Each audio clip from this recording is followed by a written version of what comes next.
el mosto del vino, ¿no? Seguimos. Los trapiches, fíjense, los trapiches movidos por bueyes, esto viene de Brasil, 1700 entre nosotros. Seguimos.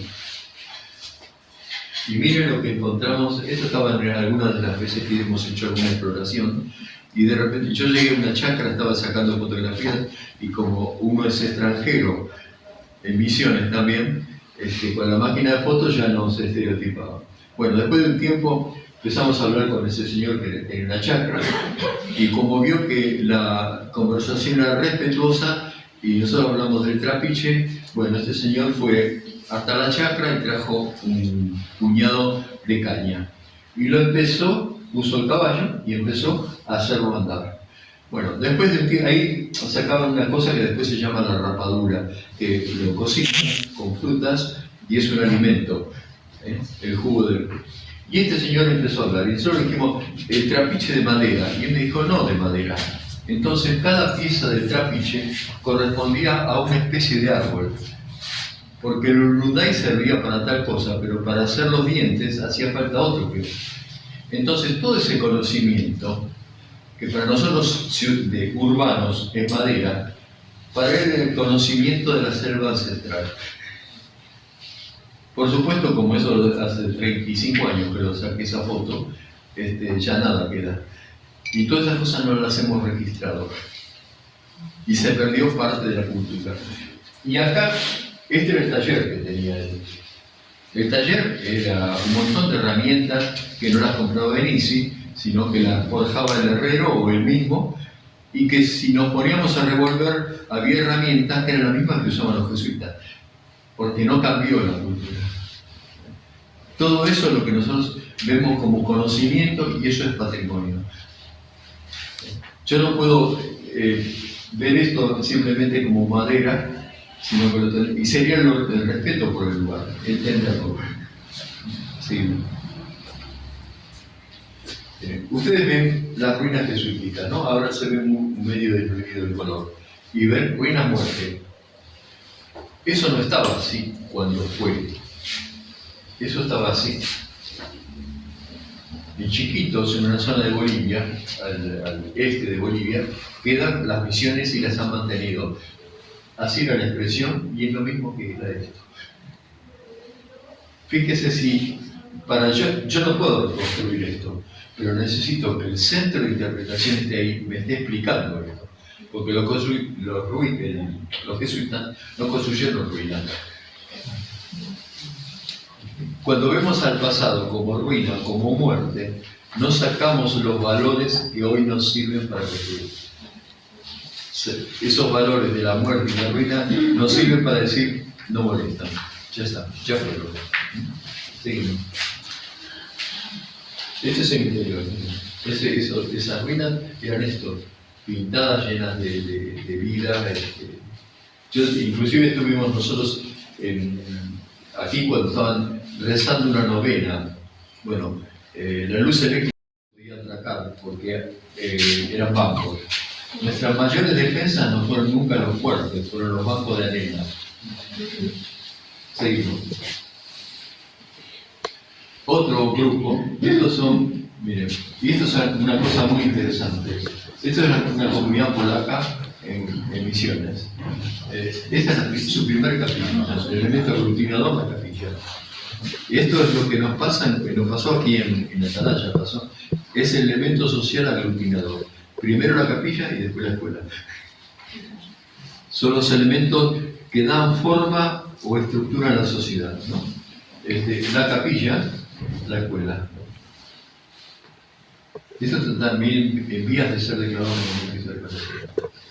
Acá hay una cosa muy linda en todo el centro de Misiones, de Oberá para abajo, que hay 30 pueblos así, que son polacos, ucranianos, alemanes del Volga, y cada uno construyó su lugar, su iglesia, con las formas que tenían en su Europa natal. Fíjense qué expresión de la diversidad es ese conjunto, ¿no? Seguimos. Un tema que para mí es fundamental, la educación pública. El máximo patrimonio que tiene Argentina es que pasó de eso que decíamos, de ese 5 o 6% a tener una alfabetización muy alta 100 años después. Esa construcción fue fundamental. Sarmiento tuvo mucho que ver en eso, pero tuvieron que ver un montón de educadores que fueron construyendo. Sarmiento, cuando habla de recomendaciones sobre cómo construir una escuela, decía que la escuela debe ser un palacio porque es educación en sí misma. O sea, si yo lo educo en un rancho es una cosa, si lo educo en un palacio es otra. Y bueno, la universidad, toda una cantidad de cosas, nuestros primeros ingenieros, los 12 apóstoles, en 1878 se reciben los primeros ingenieros argentinos. Pues los otros habían estudiado en Europa y funcionaban de otra forma. Y acá esa imagen es la construcción de la universidad, en la segunda, la de Ciencias Exactas, de la facultad, 1863, que es la manzana de las luces. Y esto es la Universidad de Santa Fe, ¿no? Seguimos. La gran expresión de la riqueza argentina a fines del siglo, todos esos edificios, tanto los edificios públicos, que ya es una cosa cuando se arma la nación, que fueron la expresión de una nación. Las casas de gobierno, en La Plata tenemos todas las construcciones que hubieron, ya eran construcciones de una calidad determinada, con un sentido de nación y de bajar línea, de lo que debía ser valores, ¿no? Seguimos. Acá aparece una cosa que es importante también, ¿no? No solamente el edificio, esto es la Avenida de Mayo, ¿no? La avenida se convierte en un espacio tan diferente en otra escala a la Plaza de Mayo. Es el lugar de las manifestaciones. Esta es una manifestación de 1919 de mujeres empleadas, haciendo una gran manifestación por sus derechos. Seguimos. En las construcciones sociales, ahí tenemos los perales. Todo esto lo que quiere decir es, todo esto es el patrimonio, porque todo esto es la memoria argentina. Y esa memoria no tiene que tener ausencias, tienen que estar todos. Porque si no, hay una selección de lo que debe ser memoria, que es una bajada de línea, que me hacen creer que es de todos cuando es de algunos. Eso es un tema complejo que hay que verlo y que hay que tener serenidad para no caer en el extremo, ¿no? Seguimos. Otros monumentos, miren, este es un monumento de la escuelita 17 en Cholila. Esa escuela hace más de 20 años. El gobernador había pedido que fuéramos a ver porque había unas construcciones que habían sido la casa de Bush Cassidy, ese bandido que anduvo con él. Y como eso atraía el turismo norteamericano, quería que se declarara. Nosotros vamos allá y una delegada nuestra nos muestra, mira, te quiero mostrar otra cosa. Nos mostró la escuelita, la número 17, que era un rancho, esas escuelas ranchos, ¿no? Y esa escuela tiene una historia muy fuerte y que después terminamos declarando la Monumento Histórico Nacional, porque en 1905, todavía no estaba definida bien la frontera, manda no era Ministerio de Instrucción Pública, manda a un maestro, Felipe Calderón, que era el riojano, a fundar una escuela. Lo mandan desde Dolamo, en el Valle del Río Chubut, y le dieron un caballo, una bandera, anda a fundar una escuela. Ahí no cayeron ni otra. Va a Cholila un mes y una semana tardó en ir, a caballo. Y reúne a los pobladores, 90% de chilenos, y deciden, buscan y no hay con qué hacer una escuela. Entonces deciden construirla y la construyen con la tecnología de la pared francesa que usaban en Chiloé, de donde venían ellos. Y el 25 de mayo que siguió se lo donaron a la nación. Y a nosotros nos pareció un gesto de los más importantes, de la sociedad construyendo sus cosas. La sala, la comisión prosalita, el alcantarillado, cuántas cosas hay de nuestros pueblos que los ha construido la gente, que no han bajado desde arriba, sino que han subido desde abajo. Y ese gesto, un gesto que todavía hoy tendría que tener mucha vigencia, de la gente rescatando su potencialidad para hacer. y se declaró monumento histórico nacional. Y ustedes las ven, es una escuelita rancho. Y yo tuve que ir, me invitaron cuando se hicieron los 100 años de la escuela, y estaban todos los exalumnos, montones de gente. Ahora ya en otra situación, con coches, en medio del campo, que era eso, en la Patagonia. Y habían hecho un asado patagónico con todos corderos, como hacen los patagónicos, es una majada entera, y las madres habían hecho una torta, en el medio del campo, no hay heladera, ¿no? Una torta que tenía como 1 metro cuadrado, con cremas y con todas esas cosas, y después del asado se comió la torta, y el significado que yo le vi fue de la comunión. La participación de todos en eso, era tremendamente simbólico. Esa escuelita es un pequeño ladrillo en la construcción de nuestra educación nacional. Pero que hay muchas en toda la República, ¿eh? No hay una o dos. No empezaron las escuelas con construcción de hormigón, empezaron con ranchos. Seguimos. Perdón. Otra declaratoria de monumento histórico nacional son galpones de esquina en Tierra del Fuego, en Río Grande. Cuando lo presentamos para la legal y técnica para su aprobación, nos dijeron cómo un galpón de esquina va a ser monumento histórico nacional. Y la respuesta es que quieren una capilla cordobesa en Tierra del Fuego, ahí se esquila. Eso es la memoria de ellos, ¿no? La cárcel de Ushuaia, otro siglo, monumento histórico nacional.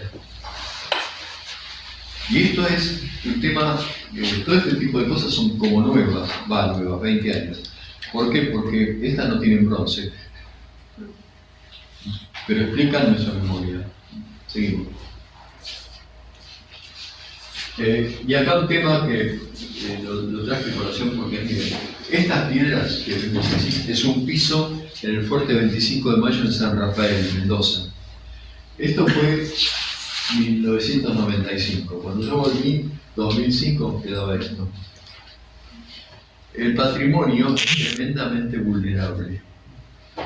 Y si no hacemos algo, lo que hoy vemos dentro de 20 años no va a estar. O va a estar en una forma que ya no expresa nada. Ustedes están a tiempo, y dentro de 20 años, si no se hizo nada, van a estar a mucho menos tiempo. Y si hace 20 años se hubieran hecho, estaría mucho más a tiempo. Hay tiempo donde podemos hacerlo. Nosotros somos protagonistas de hoy. Por eso tenemos a hacer, y me felicito de que esté la comisión funcionando con tanta potencia. Seguimos. Miren, esto es una imagen, vamos a contar rápido unas cosas de Atalaya.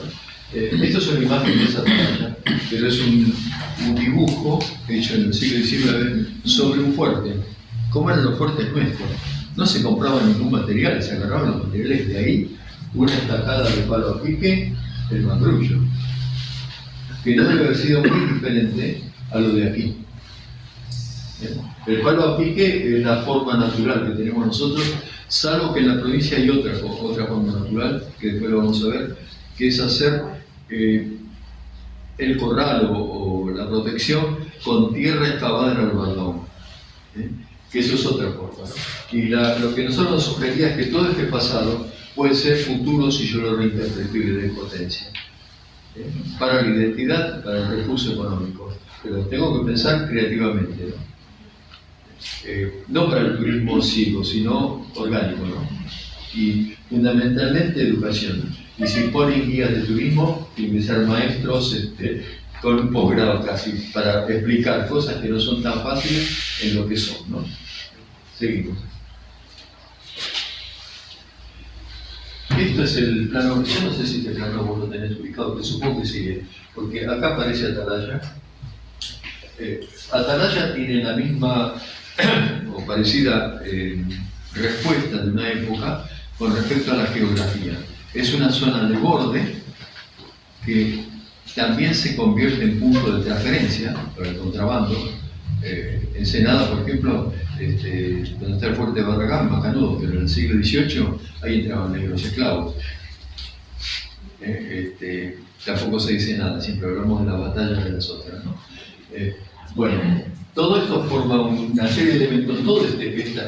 Aquí vamos a encontrar Colonia del Sacramento, en Montevideo, en Chuy, acá vamos a encontrar Ensenada de Barragán, en Atalaya, en Buenos Aires. Bueno, toda una serie de fuertes y de formas militares de poder proteger o de avisar. La razón de ser de todo eso es el borde que contacta con un medio que es este. Esta es una de las imágenes más antiguas que hay de Buenos Aires, 1640. Y está hecha por un holandés. ¿Y de dónde la hacían? Desde un barco pirata que estaba enfrente. Aquello también tiene materia holandesa. ¿Y qué hacían? Porque estaban en combinación con algunos comerciantes de Buenos Aires, hacían el contrabando de noche. Y a veces el barco, las crónicas hablan que estuvo meses y meses, descargando y cargando. Este era el fuerte que se veía en Buenos Aires, era nada. En realidad, el fuerte de Buenos Aires era los bancos de arena. El primer ataque que hubo a Buenos Aires en 1595 de un sobrino de Drake. Y vino y amaga a Buenos Aires, que no conocía los bancos, y quedó encallado. Y lo capturaron de a caballo. Después terminó juzgado en el Callao. Y este es el otro fuerte, el fuerte más moderno de Buenos Aires, que tampoco funcionó nunca, porque lo que tenía era la arrogancia de ser muy importante, sin embargo ningún barco se podía acercar. Pero toda la costa nuestra estuvo tratando había dos fronteras, esa frontera y otra interior, que es con las comunidades indígenas, ¿no? Seguimos. Bueno, este es el plano del Belcebé. Yo acá lo siento, no sé si estaba bien, pero este es el... Sí. Sí, la arroyo. Mira, este plano del Belcebé, el virrey Ceballos, ordena a Belcebé, que era un coronel, que hiciera un recorrido de las guardias de la frontera y viera lo que se podía hacer. Y le proponía para avanzar la línea de frontera. Y su informe es que no hacía falta porque no había gente para poblar. O sea, estos son las personas. Este es el territorio, esta es la línea de los fuertes, que después fueron todos pueblos. Navarro, Lobos, la guardia de Luján, que es Mercedes, San Antonio de Areco. Bueno, esto es la situación. Una frontera interior, una frontera exterior, que constantemente estaban presionando, no por las riquezas que hubo acá, es que esta era la puerta de entrada al territorio. La producción, porque se había roto el equilibrio ecológico. Los grandes mamíferos habían desaparecido desde hace 10.000 años y no tenía depredadores. Entonces después el ganado cimarrón llegó a ser millones y fue la razón de ser económica de la provincia por mucho tiempo. Acá están haciendo la vaquería, que era la forma que tenían. Los cazaban con una lanza, con una media luna, que le cortaban los jarretes, o sea, los tendones a las vacas. Después venían degollando y desollando. Esto es muy interesante porque aparece como una industria, y acá teníamos que hacer un paralelo con la otra industria derivada, la de los jabones, que hace Vieites, la famosa jabonería de Vieites. Es todo como formas de ir perfeccionando el manejo de los subproductos de la carne.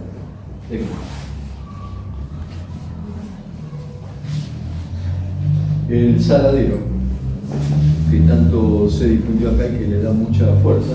Esta es una pintura de Pellegrini, de un saladero, saladero de Campaceres, que en Avellaneda ahora es un supermercado y que antes era la negra. Pero acá en este matadero hay una cosa interesante. La matanza primitiva a campo, como siempre. Pero después el proceso lo hacían sobre unas zorras con ruedas y rieles. Vamos a ver que fue la característica de acá también. Seguimos. ¿Y qué construcciones había? Las construcciones de rancho. La construcción con pared de chorizo, que es un manojo de caña embarrada alrededor de una caña o de un tiento, la construcción del quinchado, que es la construcción de los techos. Esta es una imagen de Durán de 1864, que muestra, esto es en el Camino a Lobos, muestra los bañados, los juncales, que eran materia prima y el barro, y las casas. Y esto es una foto de 1890 de Buenos Aires, de los alrededores, donde se ven los ranchos, porque también tuvo ranchos en Buenos Aires, muchos. Estos son el Retiro. Y lo que hay acá es muy interesante, porque es población negra. Cosa muy extraña y aparece como pintoresco. Acá una barrica que era de base natural de la harina y del cemento. El cemento venía de Estados Unidos, de Francia, en barricas. Y esto es una artesa donde se lavaba. Y el mortero para picar, ¿no? Seguimos.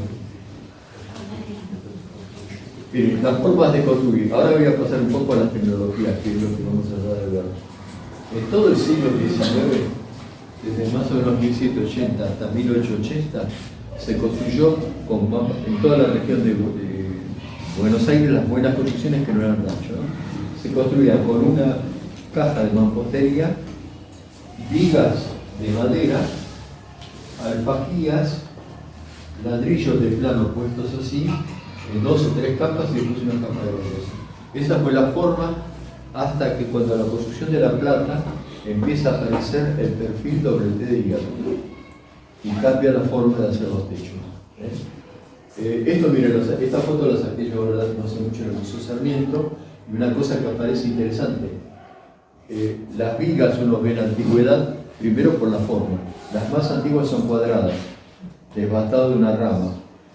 Las que siguen son rectangulares, que es donde aprovecha mucho más la capacidad de carga. ¿Por qué? Porque hay sierra. Y el tipo de sierra donde lo vemos en la impronta que queda en el costado. Cuando la maneja un hombre es despareja, cuando la maneja una máquina es pareja.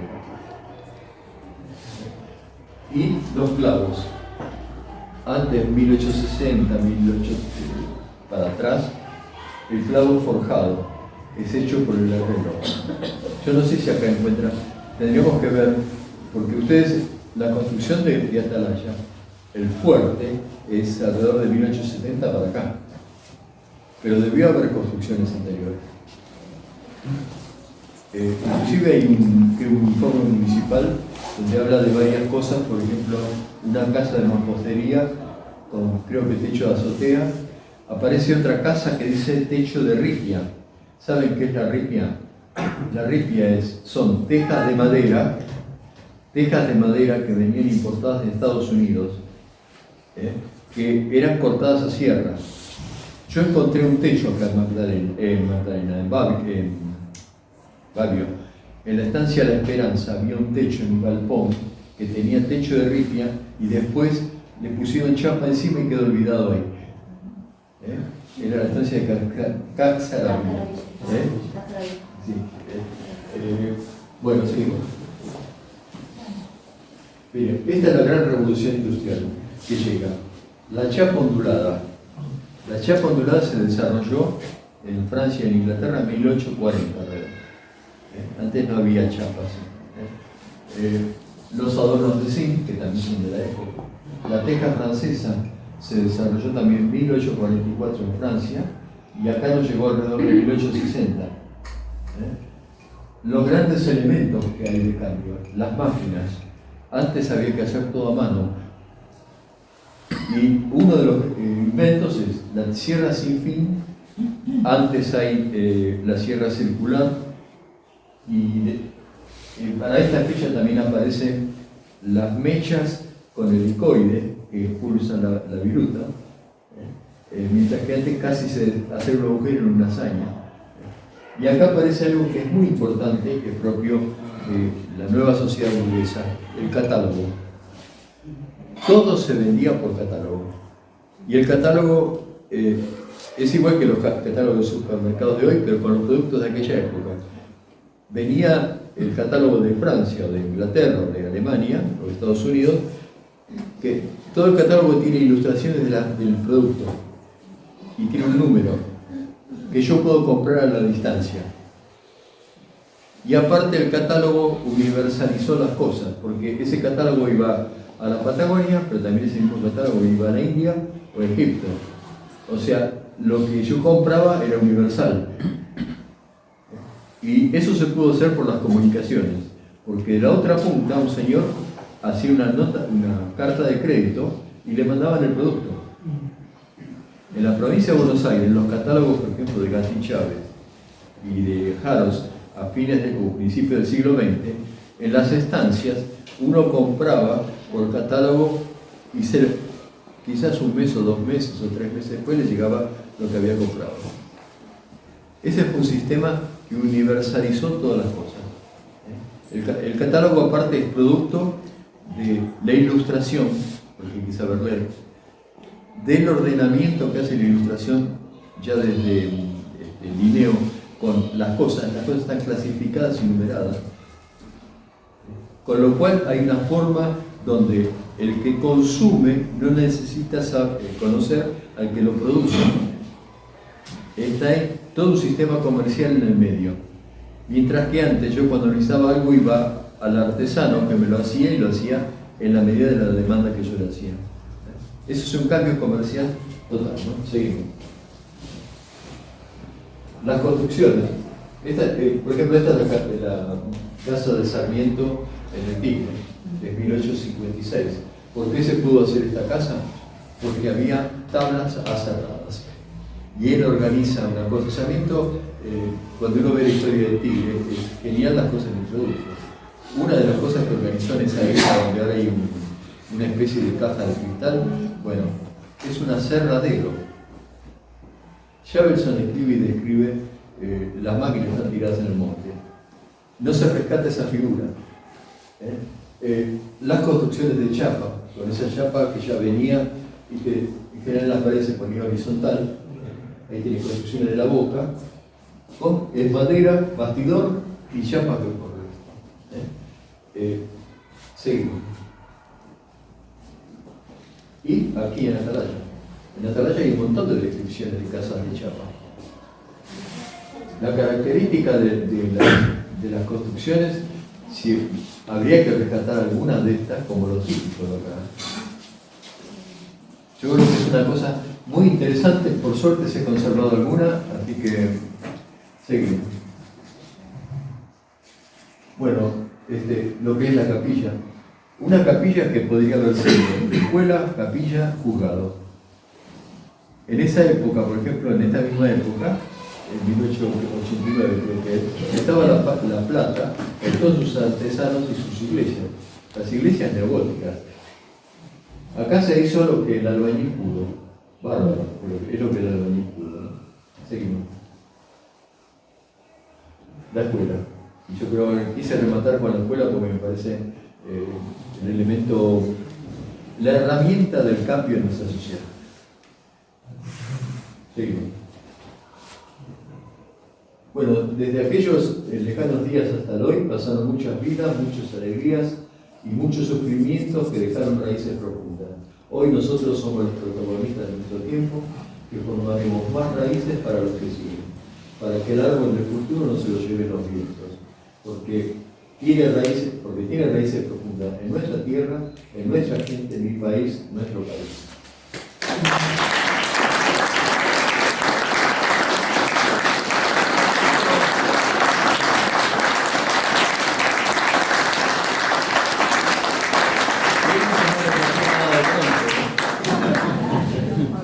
Gracias. Puedo decirte unas palabritas, Carlos, la verdad que un placer, un lujo. Más que de arquitecto hoy lo llevaste por la antropología, por la historia y muy interesante el enfoque que me diste, que para nada era para pelear, ni para nada como fue que me dijiste cuando llegaste. Voy a crear conflictos. Voy a crear conflictos, me dijo. Digo, de ninguna manera es un conflicto, es como tenemos toda la historia, es como...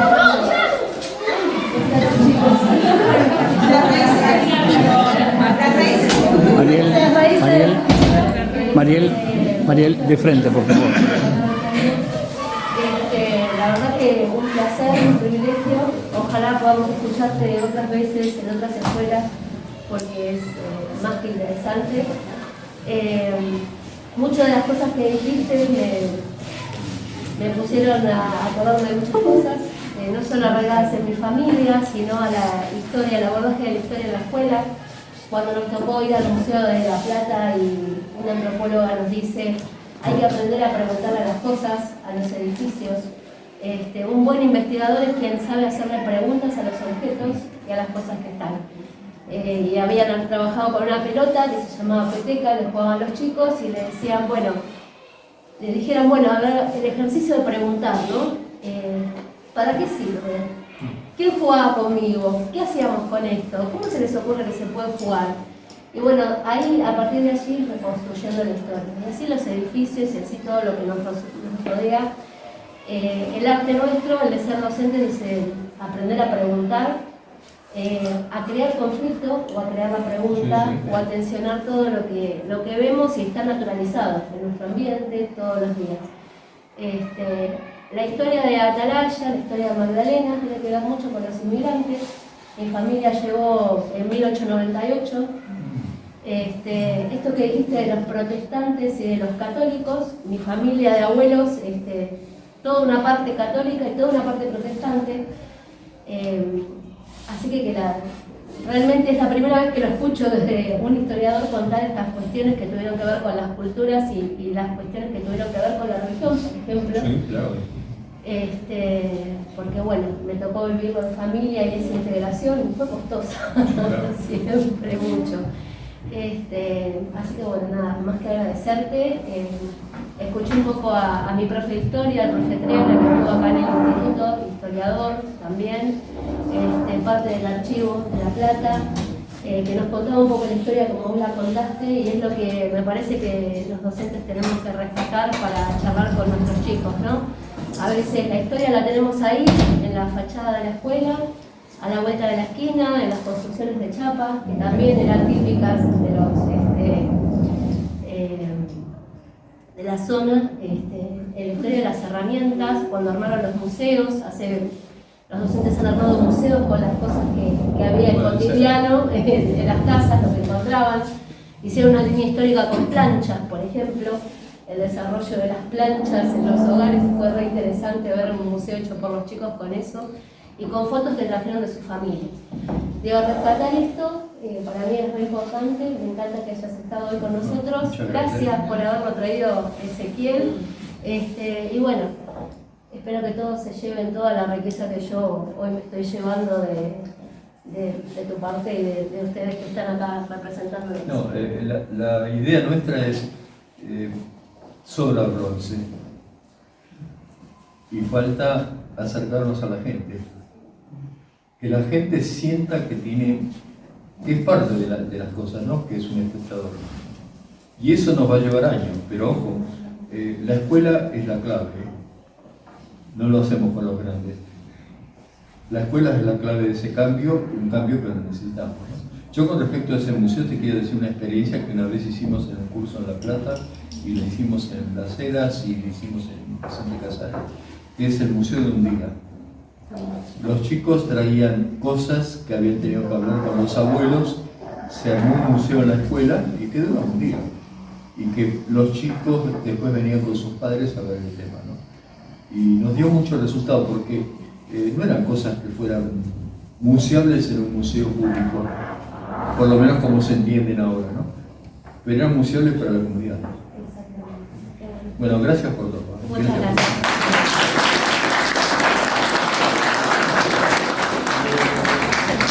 Una cosa más, los que puedan, tengan un poco más de tiempo, quedaría la posibilidad de hacer una lectura de alguno de los edificios, que puede ser acá la fachada de la escuela, como para que tengan algunas herramientas, algunas armas para distinguir algunos aspectos fundamentales, y después ya finalizaríamos la actividad.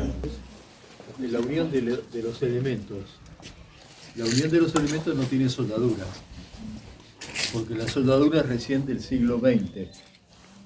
Antes lo que había era una caja y espiga, o sea, se hacía un agujero y se encastraba y se remachaba. Para hacer ese agujero no se hacía en caliente acá, se hacía en frío con una punzonadora. Si fuera, qué sé yo, si hubiera 50 años antes, tenía que haberlo hecho en caliente. O sea, poner al rojo y hacerlo. Por eso son tantos los cambios que hay en ese momento, que es algo como innegable, que el tipo que construye en un momento después no puede entender el que sigue, ¿no? El hecho de poner las verjas con pilares, nosotros en nuestro país las verjas en general se llamaban lienzos y venían de Inglaterra, fundidos, 1830. Y la forma de unirlos no es como si yo tengo el país de origen que lo uno con elementos de hierro. Acá usamos este elemento que me amortigua cualquier diferencia, el pilar. Estos por supuesto no son de 1830, ¿no? Acá tenemos, por ejemplo, yo no sé, arriba debe ser de fundición. Esto también debe haber sido hecho bastante después. Yo recuerde, No, soy del 1800. No, bastante después de la iglesia. La iglesia tiene un cielo raso de madera y eso me hacía acordar como es la sociedad española en Magdalena, que allá tiene un cielo raso muy refinado, ¿no? Acá es muy simple, es una bóveda. Y las bóvedas en las iglesias tienen que ver con... Nunca, en las iglesias más antiguas, en realidad se reproducía el cielo. Y en nuestras iglesias coloniales, en algunas en la quebrada y todo, vamos a encontrar cuando se hacen cateos celeste. Porque lo que hacían era la bóveda celeste. Eso. Y a veces en las partes bajas se pintaba de marrón con un zócalo, eso era la tierra. Era un elemento simbólico. El entrar en una iglesia es como entrar a otro mundo. Acá no se le da importancia, pero el umbral es lo que separa los dos mundos, el del caos y el de la iglesia. Todo lo de afuera es caos. Hay muchos elementos simbólicos. Por ejemplo, esta puerta, mira, toda de rojo. Esta puerta tiene varias cosas medio extrañas, ¿no? Porque, por ejemplo, no está bien compuesta. Está hecha por un carpintero, pero no la compuso. Porque ven es un propaño, no tiene nada que ver con si la puerta de la ventana tendría la hoja, hubiera estado diseñada, ¿no? Y los tableros posiblemente no habrían sido todos iguales, sino que los de más abajo habrían tenido otra medida de altura. Tiene, por ejemplo, una cosa importante, ya tiene esas bisagras, son bisagras muy fuertes y elaboradas. Si hubiera sido 20 años antes, hubiera tenido unas bisagras de vidrio estampadas con tornillos. Y si hubiera sido 50 años antes, hubiera tenido unas bisagras que se llaman alcayatas, que las hacía el herrero y las clavaba. Las clavaba, claro. Eso, fíjense en cuántas cosas hay en esos años de revolución industrial. Es lo mismo que nos ha pasado en los 80, 90 a nosotros con la computación. Es como que hay un salto cualitativo de la sociedad en la tecnología, en todo, que tiene consecuencias. Todo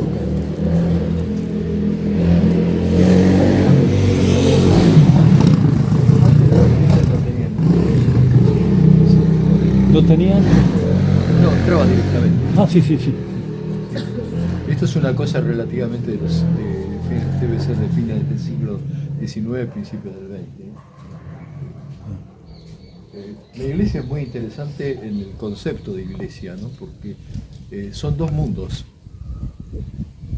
Y la entrada tiene una serie de elementos simbólicos, ¿no? Que, bueno, acá están simplificados, pero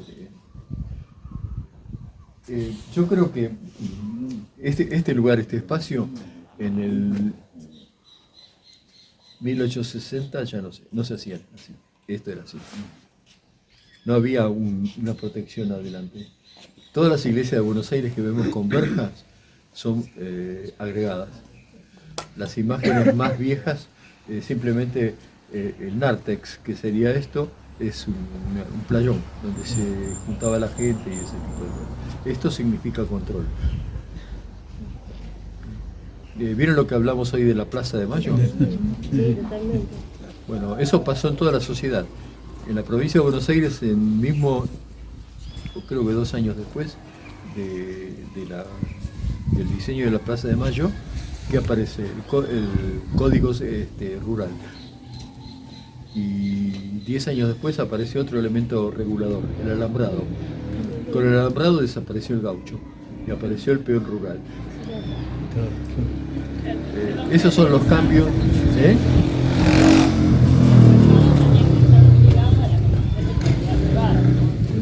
Sí, sí, pero mirá, va a estar siempre, digamos, cercana. pero las iglesias no estaban cercadas. No, pero de hecho ninguna. Vos trajiste el ejemplo de Plaza de Mayo y cómo lo cercaron. Eso lo cercaron hace los últimos tiempos, ¿no? Digamos, los últimos 5 o 6. Casa Rosada la enrejaron hace ¿cuánto? ¿10 años? Sí, pero eso te muestra el vínculo entre las cosas y la sociedad. Sí. Ese es el Pero tema. a lo que yo voy también es que este vínculo de propiedad privada no excede, digamos, a las instituciones. Ah, pero llega. Por eso no excede a las instituciones, digamos. No, por ejemplo, las plazas de Buenos Aires, las primeras 1880, cuando se hacen las plazas parque, se cercan. Después por allá, por ejemplo, el Parque Lezama estaba cercado.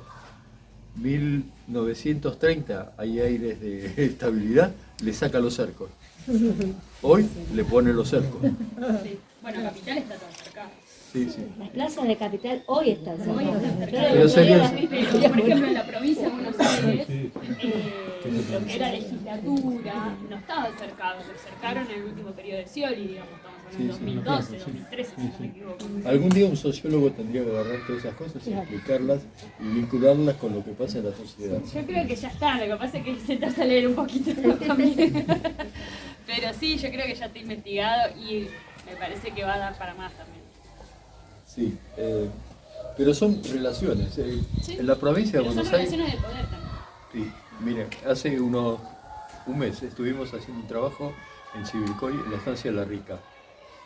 La estancia de La Rica, que era de un político en 1870, que tenía los parapetos arriba de la casa, todas tienen troneras. Perdón, ¿qué es un Del techo, lo que sigue como baranda, pero mampostería. Ah, bien, ahí va. Tenía troneras.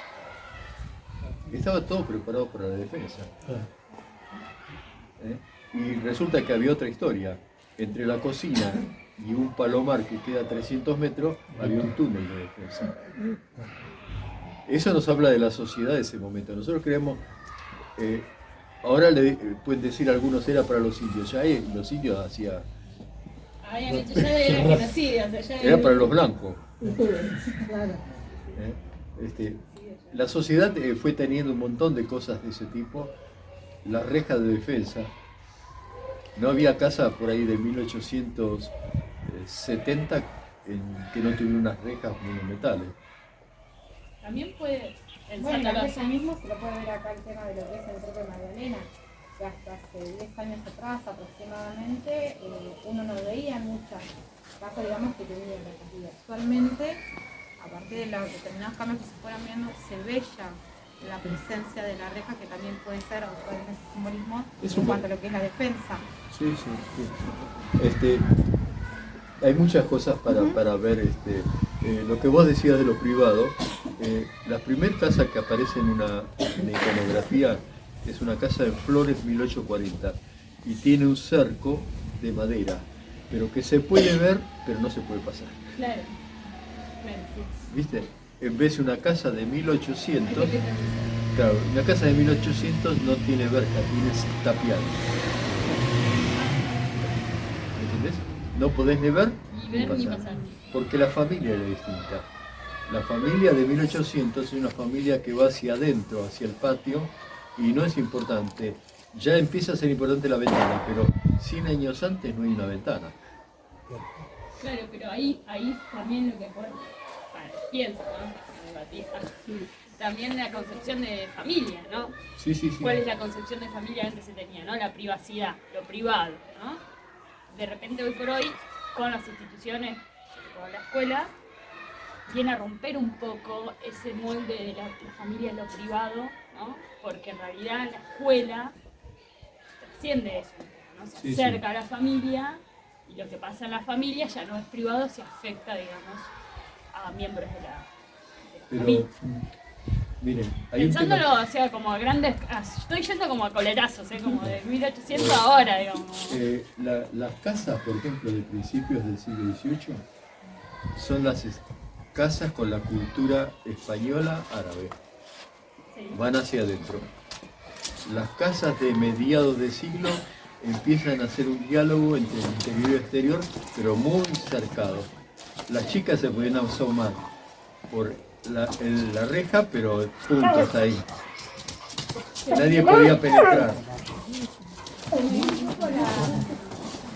La casa esa de Pisa, el palacio de... Bueno, ese es 1850, más o menos 60. Como, también como referencia. Sí. Esa casa también tiene entre las primeras ventanas y las últimas, las primeras ventanas las hizo el herraje, el herrero, y las últimas compraron los pizarros. Hay 10 años de diferencia. Palacio Urquiza. Palacio Urquiza. Lucía Klug, diputada provincial del Frente de Todos, también participó como oyente y con su presencia en una charla que se dio en la Escuela 6 de Atalaya acerca del patrimonio histórico de la localidad y también del país, de la nación, de la provincia de Buenos Aires, dada por un excelente orador como es el profesor Carlos Moreno, quien estuvo a cargo entonces de la exposición. Bueno, diputada, sabemos que usted está relacionada con el tema de la juventud, con el tema de la educación, y este aporte que hace el profesor ha sido muy importante, porque han sido muchas también las docentes que han participado de este encuentro.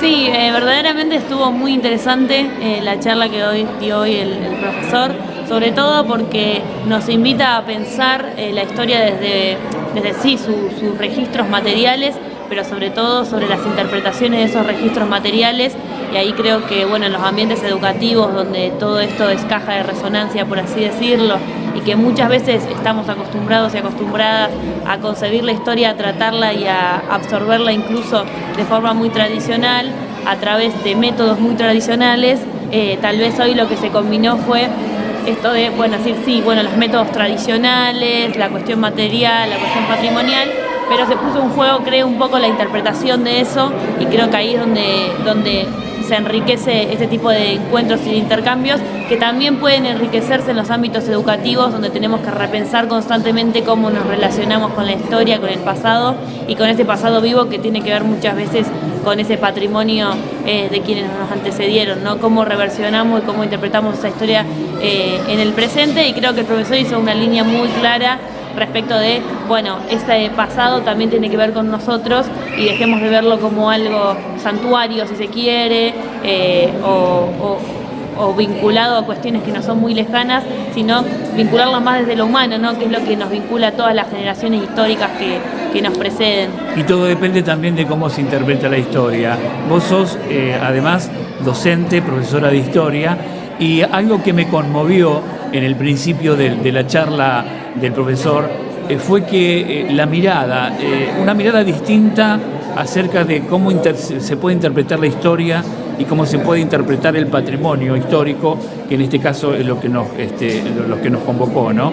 Y en ese sentido me llamó la atención de que se estudia y se habla mucho de los palacios, que fue la primer bomba que me rompió la cabeza, por así decirlo, que estudiamos los palacios, la historia de los palacios, pero no de los ranchos, que justamente sin los ranchos los palacios no existirían, ¿no? Sí, es lo que se llama comúnmente la historia social, la historia más desde abajo, ¿no? Romper con que el registro historiográfico está vinculado a los grandes palacios, los grandes hombres, que sí tuvieron definiciones coyunturales importantes en sus momentos, que fueron parte de los designios de la historia y del destino de la historia, pero que no termina ahí, me parece, ¿no? Hay muchas perspectivas historiográficas, sobre todo muy socavadas en el siglo XXI, que la cuentan más desde abajo y te das cuenta de que sin un montón de esos ranchos, de la plebe, del pueblo, de los sujetos sociales intervinientes, las masas, como queramos llamarle, dependiendo del siglo y la etapa, sin toda esa actividad por debajo no hubiese existido ningún poderío por sobre eso.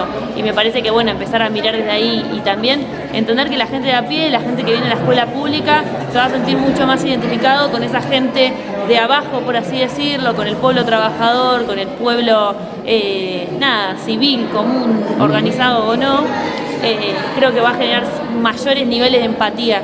Estamos ante un desafío de cómo repensarnos en la enseñanza de todas, para mí, las ciencias, pero bueno, en particular mi tema es un poco de historia y veo que tenemos un desafío de cómo repensarnos para generar mayores niveles de empatía y que los pibes y las pibas sientan que esa historia también les pertenece. Creo que ahí está el desafío, cómo hacemos que les pertenezca esa historia que si la seguimos enseñando de arriba para abajo nunca la van a sentir como propia, y creo que eso fue un poco hoy la invitación a pensar un poco eso, lo que estuvo más interesante.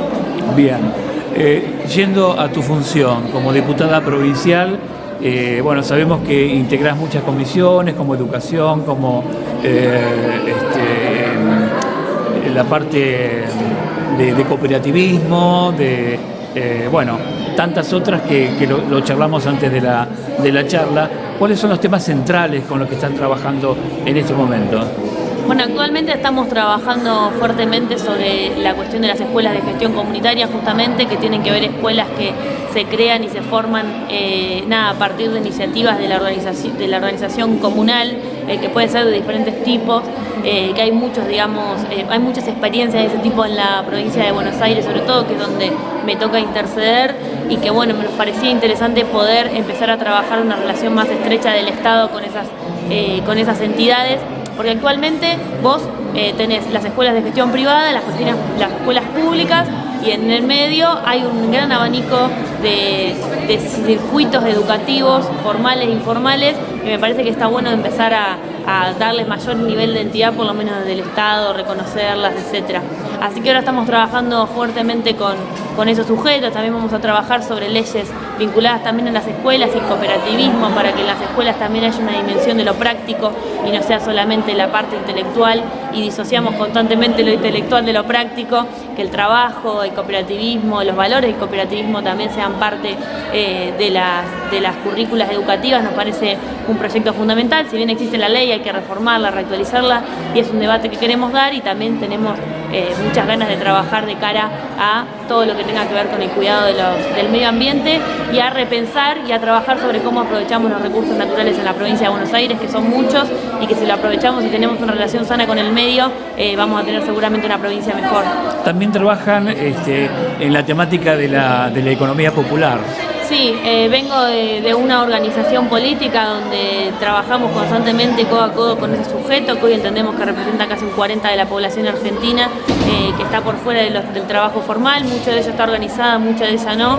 Y bueno, con todos esos sujetos y sujetas que están organizadas, trabajamos constantemente codo a codo para poder, brindarles desde los espacios que ocupamos una vida mejor, ¿no? Son personas que tal vez están desposeídas de un montón de derechos y demás por no tener un trabajo dentro de los ámbitos formales, lo que es lo llamado economía popular, economía formal, pero que aún así se inventan su propio trabajo con las condiciones que tienen, y hoy incluso se los vapulea mucho en términos de, bueno, no trabajan y demás.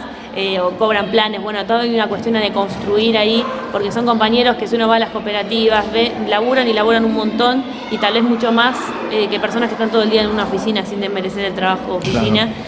Y bueno, poner en valor ese trabajo y poder trabajar para que, justamente, porque ellos trabajo tienen, no es que están peleando por trabajo, sino que quieren derechos, que los reconozcan. Así que nos parece que todos quienes estamos en la intervención estatal no podemos desconocer ese sujeto que existe en la sociedad, y tenemos que trabajar para que ellos y ellas estén cada vez mejor. Seguro, seguro. Bueno, para cerrar, Lucía, ¿qué te llevas de esta charla, de este encuentro aquí en Atalaya? Bueno, muchas cosas. Primero conocer Atalaya, que no conocía. Estoy siempre, bueno, recorriendo diferentes pueblos de la provincia de Buenos Aires. Yo también soy un pueblo del interior de la provincia. Y nada, me parece, primero eso, conocer las escuelas, las instalaciones. Y ¿De dónde sos? Yo soy de Saltación de la Cruz. Bien. También un pueblito de la provincia de Buenos Aires. Nada, me parece que es eso, recorrer, entender también la historia de cada pueblo, cómo empezamos a relacionarnos con la historia de los pueblos, es interesante, ¿no? Sobre todo para pensar esto de cómo generamos generaciones, valga la redundancia, más arraigadas a los lugares de origen y empezamos a pensar incluso una distribución territorial más equitativa de la provincia. Seguimos trabajando sobre una concepción, una cosmovisión de que, bueno, la urbanidad es esto, los pueblos son estos y seguimos paseando la historia de los pueblos y demás, bueno, nunca vamos a generar el arraigo necesario, vamos a tener una distribución muy inequitativa en términos demográficos de la provincia de Buenos Aires. Me parece que tenemos que trabajar para revertir esa situación, venir a lugares como este, darles lugar, hablar de la historia de estos lugares, es darle un poco paso a que los pibes y las pibas que crezcan acá, si van a estudiar, después vuelvan y quieran hacer su vida acá y quieran fortalecerse acá. Obviamente eso sin política pública no va a suceder por arte de magia, el arraigo tiene que ver con las condiciones materiales donde se desarrollan los seres humanos, pero sin embargo me parece que empezar por las cuestiones más simbólicas, más culturales es importante, así que también me llevo un poco esa reflexión. Bien, bien. Lucía, gracias No, y bienvenida. Bueno, gracias. Muchas gracias.